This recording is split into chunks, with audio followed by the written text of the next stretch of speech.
Living with the Himalayan Masters by Swami Rama, Chapter 3. Self-reliance is important. It comes when you start receiving experiences directly from within. No doubt you need a teacher, you need a guide.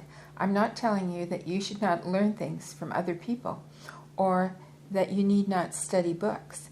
But I've met people who did not even know the alphabet, and yet whenever we had difficulty in understanding some profound truth or scripture, they alone could give us a solution. Once I was teaching the Brahma Sutras. It is one of the most abstruse books in Vedantic literature. Aphorisms, which I myself did not really understand, I explained to my students, and they seemed satisfied. But I was not. So in the evening I would go to a Swami who had not actually studied the scriptures. He could not even sign his name, yet his knowledge was unmatched. He said, "You will never understand these terse aphorisms if you do not have direct experience." And then he told me this story to help me understand the difference between direct and indirect knowledge. A master had a student who had never seen a cow nor tasted milk, but he knew that milk was nutritious. So he wanted to find a cow, milk it, and drink the milk. He went to his master and he asked him, "Do you know anything about cows?" The master answered, "Of course." The student requested, "Please describe a cow to me." So the master described a cow. A cow has 4 legs. It's tame, docile, not found in the forest, but in villages. Its milk is white and is very good for your health.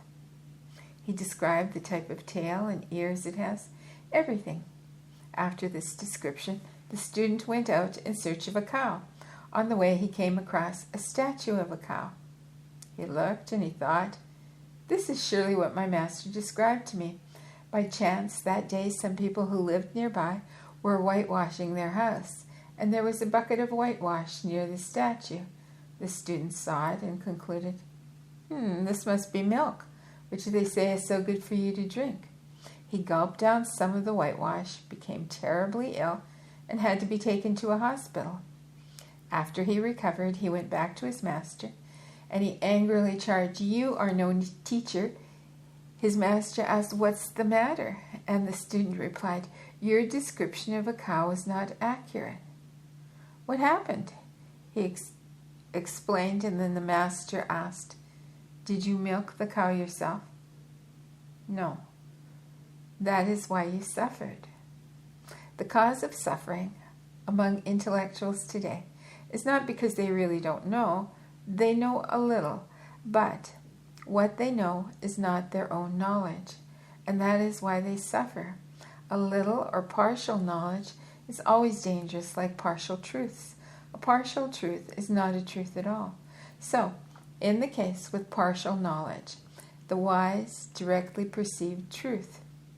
The sage, who did not even know the alphabet of any language, would always remove my doubt. Systematic study under a self-realized and competent teacher helps in purifying the ego. Otherwise, scriptural knowledge makes one egotistical.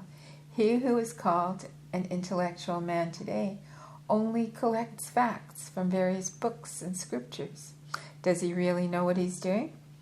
Feeding intellect with such a knowledge is like eating a food with no food value.